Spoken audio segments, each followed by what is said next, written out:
did this video, but um, excuse me, struggle streaming.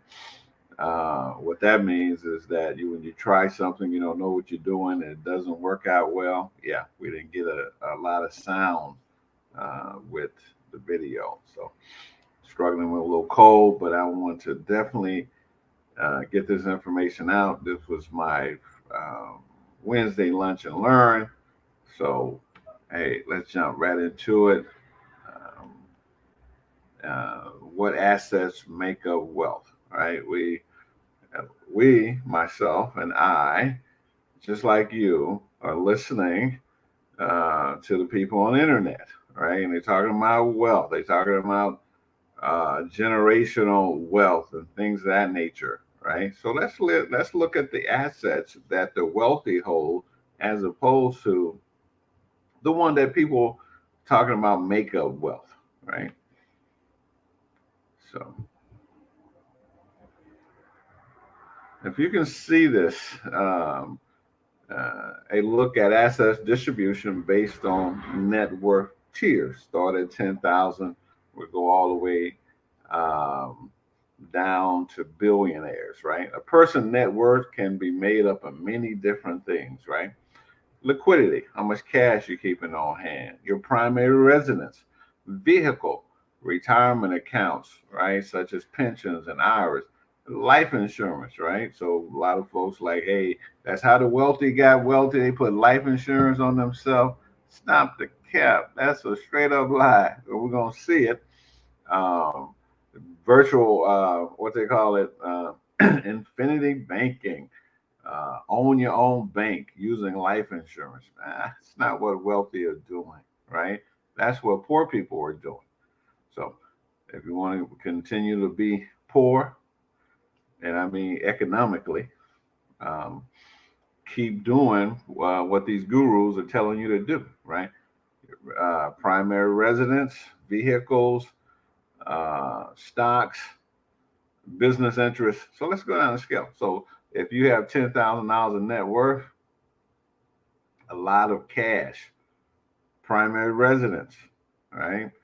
Vehicles, right? Retirement, pension, life insurance, right? So that's where you are. Other assets, very little stocks, very little business interests, right? 100,000, right? Liquidity goes down. That primary resident assets get large. Vehicles, right? People come out for them cars. All these gurus showing you their cars, their rented cars and rented houses and airplanes. And the wealthy is quiet. Rich is noisy. And what I mean by rich, and income coming in and going out, right? 100,000. They very weighted in these retirement accounts, pensions and IRA, right? What's the problem with that, right? That's not true wealth. That doesn't belong to you. The pension, getting a pension from a company, they could become bankrupt. Is nothing but a promissory note. IRAs, retirement accounts, that a third of that money belongs to the government and taxes, right? 1 million. So people started getting a little more money smart when they have a net worth of 1 million. Liquidity goes down. Primary residence is not really weighted much, kind of go down. Vehicles, right? Retirement accounts. The retirement accounts have grown that they have, right? So now we got a problem with that 1 million class. Is that going to be sustainable if you in the market, right? With these IRAs and things of that nature, right? You could be depleted at any moment, right? So that green, right? We see mutual funds in this category. So they got some mutual funds. The business interest a little bit more with net worth tier 1 million. So let's go to decimillionaire, right? Not very liquid. Vehicles become extremely less important, right? Those retirement accounts and stuff like that start to dwindle down. Okay. Now we get to the green. So they have more mutual funds. And I'm telling you, without a shadow of doubt, 9 out of 4, that those are index funds. If they're using mutual fund, they're not using those expensive fee-based funds that a lot of people in. They gonna strictly, let's get me an index fund, S&P 500 index fund, little fees. I have exposure to the entire market, all sectors. Smart, right? Now, stocks, right? So now, specific stocks that they're investing in, right? So because at 10 million, that's a millionaire. You're not trying to create um, any more earnings to pay more taxes. The more you earn, the more you tax. So you're looking for um, tax free, or you're looking for tax wise investments, right? And then at that 10 million mark, look at what goes up, right? Fixed income, right? Boom. And business interest goes up, right? So what's fixed income? This is where you live. Fixed income is where your money is guaranteed. You give somebody $1 million, let them hold it 3 to 5 years, and they guarantee that they're going to give you a certain income. So that's fixed income. Let's go up to 100 million. Liquidity could go down. Primary residence, that started to disappear because that's not really an asset to you. It's an asset to the bank. So anytime that you are sending money out of your pocket, cars, primary residence, anything, when money goes that way, not an asset. Assets are the things that bring you money, right? So those who millionaires, decimillionaires, they get this memo, right? 100 millionaires, right? So we began to see they still have some mutual funds, probably because they bought them at some point ago, right? And then the blue, managed assets, right? And what are managed assets, right? Those are those assets that you employ a professional to manage for you. Real estate, right? We see they got some real estate, right? We see real estate show up in a decent way at the 10 million mark. Got 100 million, a shrink. Billionaires, they ain't holding no real estate, right? Their interest is in the business, right? So listen, if you want to be wealthy, you want to be financially independent, this is your pattern, right? There's no guesswork to it. There's no, okay, I'm trying to figure this out. No, don't be heavily liquid. Primary residence are not an asset, right? Because some guy did a calculation, said that in order for you to break even on a primary resident, you must have a 360 percent increase, gain in that property. That's not happening because all you're doing is shipping money in repairs, shipping money in mortgages, property taxes. Yeah, so that money is going out the door, right? So what you got your equity. It ain't growing fast enough to justify spending all that money, all that time, right? That's why people who invest in real estate may have multi units, right? So they can rent stuff out. But that primary residence, hear me once, hear me twice, is not an asset. Assets are things that bring you money.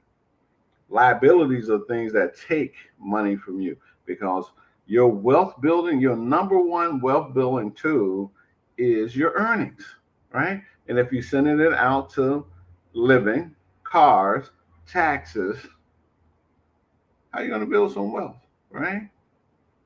It's virtually impossible to build wealth, to become a millionaire, a decimillionaire, right? And if you have 30 years left to get it done, you can get in that millionaire, decimillionaire category, right? 100 millionaire, you're gonna have to have a serious business. Billionaire, you're gonna have to have some serious business interests, right? but you can get into that financial independent uh, category, which is million, 2 million, 3 million of net worth, so that you can live off of your assets and then transfer a significant portion to the next generation, right? That's how wealth is. So these are the assets, right? So anything else are liabilities. You go to work, get your check. You work for yourself, you get your check.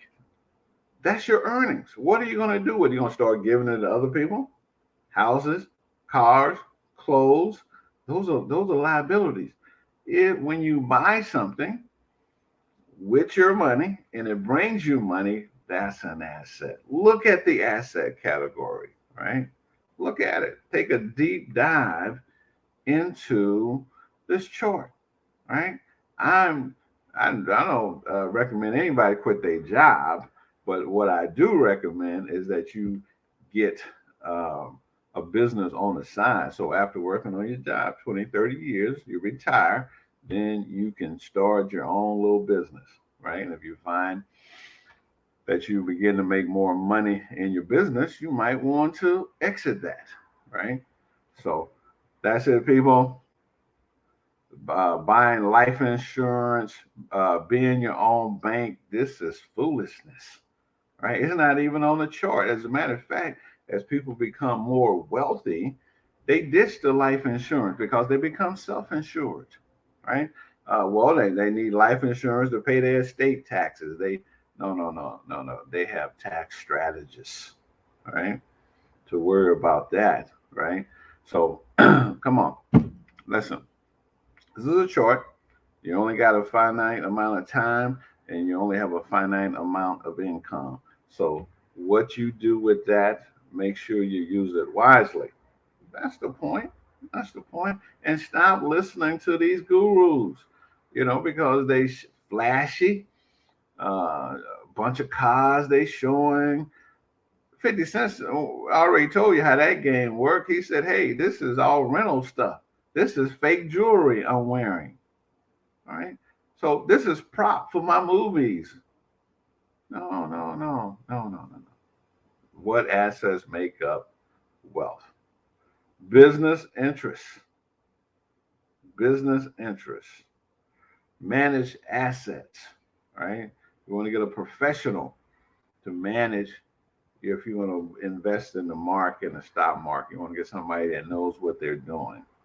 Right. And that fixed income, right? That means that if I give 100,000, $1 million to someone, that they are guaranteed they're going to return my money, right? And they're going to give me a percentage of interest on that money, where they're holding it and they're using it, right? Other than that, you don't get my money. You don't get my money. So these are the assets. If you got nothing but liability, primary residence, vehicle, clothing, trips, vacation, all your earnings from your job, all your earnings from your business is going that direction, you have liabilities. If you have something that pays you, boom, that's an asset, right? So these are the assets. This is the structure. So we'll appreciate you tuning in. We wanted to redo this because when we did it the other time, had a lot of wasn't a lot of volume in it. So listen, you need a business coach, a financial coach, holler at your boy, JoshuaPondexter.com, right? Wherever you find these videos, we ask you follow, you like, subscribe, and share these thoughts, right? And avail yourself of a complimentary consultation. Go to JoshuaPondexter.com. I want to talk about retirement planning, what assets that you should buy, because most of us are not comfortable with all this stuff. Might not be comfortable with giving our money to the stock market, right? We might be comfortable in real estate, might be comfortable in business. So you don't have to be in all these assets for you to reach that $1 million to $10 million goal, right? So that said, we're going to wish you peace, love, and sold. And bye for now. Let me end this stream. Appreciate you.